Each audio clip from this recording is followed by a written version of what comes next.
Pak Gub, Toboko lagi pekau Pak Gub. Di Jawa Barat, siswa-siswi tidak boleh bawa kendaraan ke sekolah. Cak mana yang di Bengkulu Pak Gub? Di Bengkulu, insya Allah ya, satu hal yang baik ngapuidak kita duplikasi. Gubernur Jawa Barat KDM itu gubernur yang inovatif, banyak gagasan-gagasan yang positif. Salah satunya adalah kebijakan melarang anak sekolah pakai motor, diminta untuk berjalan kaki. Itu ada hal yang sangat positif. Dan di Provinsi Bengkulu sedang kita kaji, kemudian itu bisa diterapkan.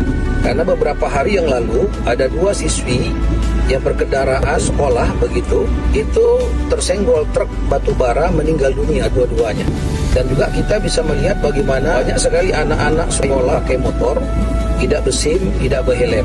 Dan ini tentu membahayakan. Banyak sekali manfaatnya. Pertama, ketika anak sekolah jalan kaki, dia akan bangun lebih pagi, kemudian akan jauh lebih sehat, dan ada kebersamaan, dan tidak ada jarak antara si miskin dan si kaya. Insya Allah kita akan coba terapkan nanti di Provinsi Bengkulu, dan boleh warga Bengkulu boleh komen di sini, setuju tidak kalau kita nanti buat kebijakan yang sama dengan KDM, boleh komen di sini insya Allah. Pak Gubernur, dibilang gubernur TikTok. Gubernur TikTok apa? Gubernur TikTok apa maksudnya gubernur TikTok?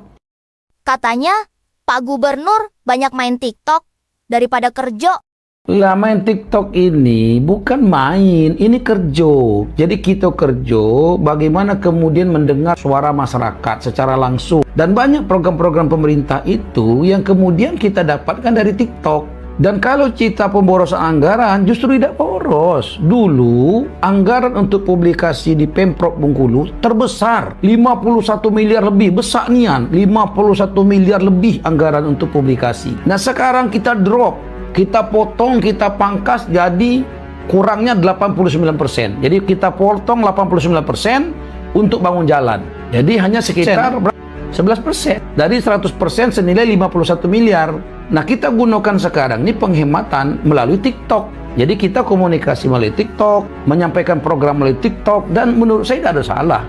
Contoh, ada orang yang misalkan mengabarkan kepada gubernur soal Bank Bengkulu, di mana limitnya kebesaan. Langsung kita sampaikan ke Bank Bengkulu untuk menurunkannya jadi 25.000.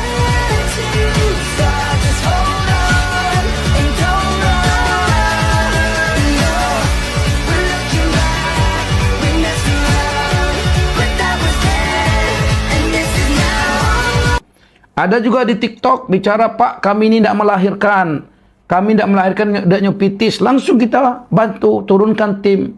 Kemudian dia bisa melahirkan gratis karena kita sudah membayarkan BPJS itu senilai 167 miliar kurang lebih.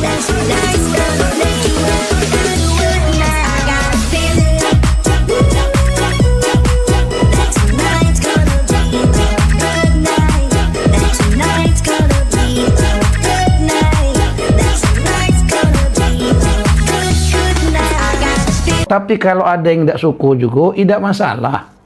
Karena memang ketika kita bekerja, ada yang senang, ada yang tidak. Ada yang sudah move, ada yang belum. Tidak masalah. Karena Helmi Hasan tidak butuh pujian, dan tidak akan berhenti dengan caci maki insya Allah. Kepada seluruh anak-anak yang nakal, melawan orang tua, melawan guru, terlibat geng motor, tawuran, merokok di sekolah, malas belajar, bolos sekolah atau tidak sekolah, tawuran, narkoba atau ngelem, tunggu.